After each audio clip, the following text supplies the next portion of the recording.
Good morning, folks. As you watch the incoming southern hemisphere on our star, we're gearing up to discuss earthquakes today, atmospheric forcing, the oceans, and explosions in space.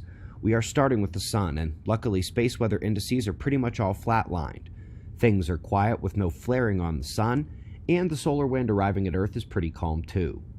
Looking ahead, we may get minor solar wind variations due to coronal sectors, but the next chance for action would be if the sunspots begin to grow. Bright spot there incoming has small sunspots beneath it. Showed nothing 2 days ago, so perhaps she is in a growth phase. South of that, we've got twin filaments competing to make coronal cavities. This is what freaks out newcomers into thinking there's a dark sphere next to the sun. In reality, it's a spherical cavity magnetically evacuated by the same force holding the filaments straight up, and when there's two of them next to each other, they swing plasma through to let us see it's actually nothing, not a UFO sucking on the sun. Folks, the earthquakes continue in Oceania and South America, not moving location much and concentrated down at the low velocity zone of the mantle. Both blood echoes yet again.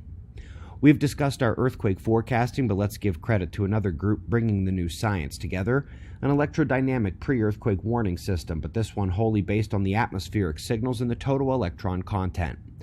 Those energetic signatures also show up in pressure cells and outgoing long-wave radiation, and therefore looking at a total electron content model is kind of like a blend of the forcing factors on two of the three location forecasting techniques we use at QuakeWatch.net.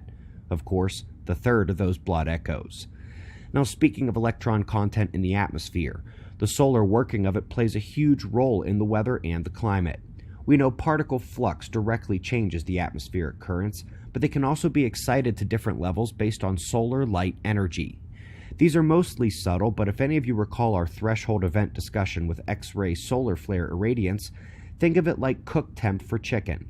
Before it, the chicken is pink and bacteria-filled, but after the threshold, the chicken is never the same in color, texture, bacterial content, etc. It's changed. This is like large solar flares, which, from the standpoint of the global electric circuit, might as well be a particle injection directly from magnetospheric compression. It's electromagnetic coupling. We're moving on next to a review article on recurrent nova, and the way the authors are stretching, angling, and insisting that binaries are still the best candidates for recurrent nova. You can tell they're scared of all the 2020 non-binary recurrent nova science that threatens their PhD theses and life's work. Calm down, doctors. Now is not the time for fear. That comes later. What's come already, and you learn about in part 2 of our recent series, is that the changes in the sun's nearby environment can act the same as an accreting binary to make a nova event. No degenerate binary necessary. No binary at all. A lonely star that wandered into a dust cloud and exploded. We saw about 12 examples in 2020 that make us look at the cycles identified in part 1 of our recent series and ask if the sun is the culprit in part 2. Lastly, on the science front are 2 articles describing how little they understand about the Beaufort Gyre and how they're figuring out how many mistakes they're making. Sadly, the one thing that isn't a mistake is that when it releases, we're going to get a cold climate bomb unleashed in the world. It's at a record time and change in its wait to unleash. Learn more about that and the sun's influence on the weather and our climate in the climate playlist. That's right below the video. That next disaster playlist is under the video as well. Now, there were a ton of questions about Observer Ranch yesterday. If you emailed me about the back 40 acres, I'll be sending out information next week. But to answer the 2 most pressing questions we got, no, this is not a private compound. It's a public campground that doubles as the Observer's education and event center. Public.